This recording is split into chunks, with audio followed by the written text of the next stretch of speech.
एक बहुत बड़े कार्यक्रम की घोषणा कर रहे हैं, धर्म रक्षा महाअभियान। उसके माध्यम से हम 7 मुद्दों को लेकर के चलेंगे। सरकार एक बिल लेकर के आ रही है एंटी कन्वर्जन एक्ट का। मुझे नहीं पता वो कितना सार्थक होगा, नहीं होगा। एक्ट तो इन पीएनडीटी एक्ट भी बना हुआ है कि बेटियों को माँ के पेट में नहीं मार सकते। उसके बावजूद भी 3.5 करोड़ से ज्यादा बेटियां माँ के पेट में ये जांच करवा करके मार देगी कि लड़का है कि लड़की, लड़का है तो रख लो और लड़की है तो मरवा दो।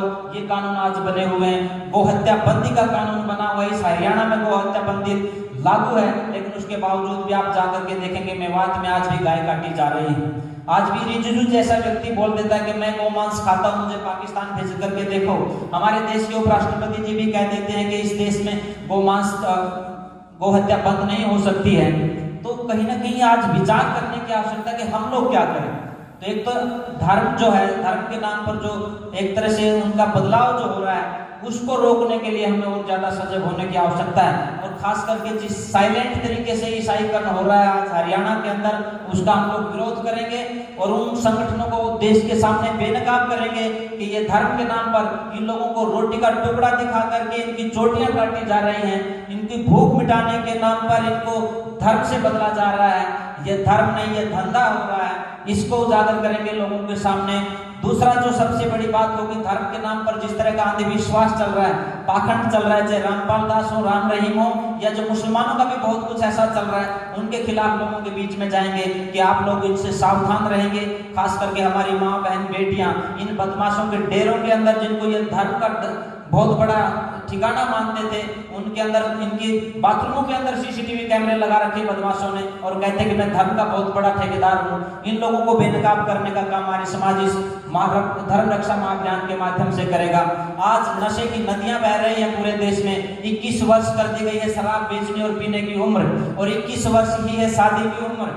मैं पूछना ये चाहता हूं सरकार से भी और सामाजिक संगठनों से भी, आप कहां सो रहे हैं? आज शादी हो जाएगी 21 वर्ष का होते ही, 21 वर्ष का होते ही आपने उसको शराब पीने की इजाजत दे दी।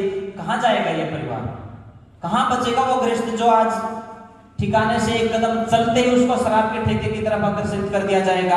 और सरकार का यह बयान आया है कि अब की बार सबसे ज्यादा जो टैक्स वसूला जाएगा वो इस शराब से वसूला जाएगा। मैं कहना चाहता हूं, इस पैसे का करोगे क्या? इस विकास का करोगे क्या? इन बिल्डिंग इमारतों का करोगे क्या जब इनमें रहने वाले लोग नहीं होंगे? पहले 10-10, 5-5 बच्चे होते थे, एक शराबी हो जाता था तो चल जाता था। कोई ना कोई परिवार में एक व्यक्ति, एक बच्चा अच्छा हो जाता था, संस्कारित हो जाता था, परिवार को आगे ले जाता था। एक बच्चे हैं, यदि वो इस नशे की धकेल में आ गए, इस नशे की चपेट में आ गए, तो इस परिवार को बचाएगा कौन? कौन बचाएगा हमारी विरासत को? कौन बचाएगा कि इतने बड़ी पीढ़ी से कोई परिवार चलता रहा है? तो आज ज्यादा सावधान होने की आवश्यकता है। ये बच्चे नशे से बच रहे, सरकार क्या कर रही है उसको करने दीजिए। हम समाज को जागरूक करें। सरकार घर घर ठेके खोलेगी तो भी हम कहेंगे कि नहीं पिएंगे, ना पीने देंगे। एक एक व्यक्ति को जाकर के जागरूक करेंगे। ये धर्म रक्षा महाअभियान का तीसरा मुद्दा है।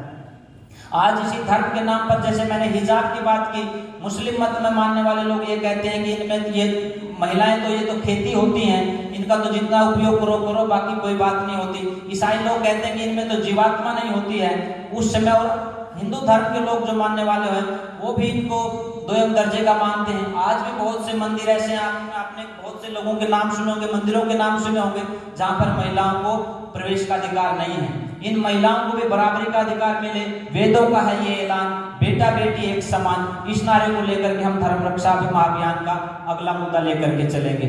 आज इन बेटियों को मोहरा बना करके अश्लीलता परोसी जा रही है, चाहे सोशल मीडिया की बात हो, प्रिंट मीडिया की बात हो या इलेक्ट्रॉनिक मीडिया की बात हो। छोटे से छोटा सामान बेचना होगा तो इन बहनों को अर्धनग्न करके उसके ऊपर चित्र दिखाए जाते हैं। पोर्नोग्राफी बहुत ज्यादा चल रही है। और जब से ऑनलाइन परीक्षाएं, ऑनलाइन कार्यक्रम जब चले हैं कोरोना के माध्यम से, तो दैनिक भास्कर का वो सर्वे, मुझे नहीं पता आप लोगों ने देखा है कि नहीं देखा है, उन्होंने कहा कि पोर्नोग्राफी जो देखी जा रही है, 14 साल से लेकर के 35 साल तक के 57% नौजवान ऐसे हैं जो पोर्नोग्राफी देखते हैं। ये इन नौजवानों को बर्बाद करने का काम जो चल रहा है, इसको रोकने का काम भी आर्य समाज को करना पड़ेगा। ये वो मुद्दे हैं जिनको लेकर के धर्म रक्षा महाअभियान हम चलाएंगे। इसमें आप लोगों की सपोर्ट की आवश्यकता है, आप लोगों के सहयोग की आवश्यकता है। और वो आवश्यकता इसलिए भी है क्योंकि हमारे ऊपर ऋषियों का ऋण है। इन माताओं के ऊपर सबसे बड़ा ऋण किसी एक व्यक्ति का तो महर्षि दयानंद का है, क्योंकि आपकी वकालत करने के लिए वो वकील बन करके आया। उसने ये नहीं देखा कि लोग उनको क्या कह रहे हैं, लोग उनके ऊपर कितने अत्याचार कर रहे हैं, पर आखिरी सांस तक वो व्यक्ति एक ही बात कहता रहा, यथे मां वाचम कल्याणी मां वदानी जनेभ्यः। इस वेद की पवित्र वाणी को बोलने का अधिकार सबको है, चाहे वो हमारी माताएं हैं चाहे बहनें हैं। यदि हम महर्षि दयानंद की मान्यताओं को, वेद के सिद्धांतों को पुनर्स्थापित कर पाए, हम सब मिलकर के बोलेंगे, जो बोले सो अब है वैदिक धर्म की जय। आपने मुझे सुना, आपका बहुत बहुत धन्यवाद। आप अंग्रेजी दवाओं से परेशान हैं या फिर रोगों से परेशान होकर संसार से उठ जाना चाहते हैं? उठ जाने से पहले नाड़ी वैद्य क्या क्लब आइए और अपने सभी रोगों का आयुर्वेद में सही समाधान पाइए। साथियों, इस वीडियो को ज़्यादा से ज़्यादा लाइक करें, कमेंट करें, शेयर करें और चैनल को सब्सक्राइब करना ना भूलें।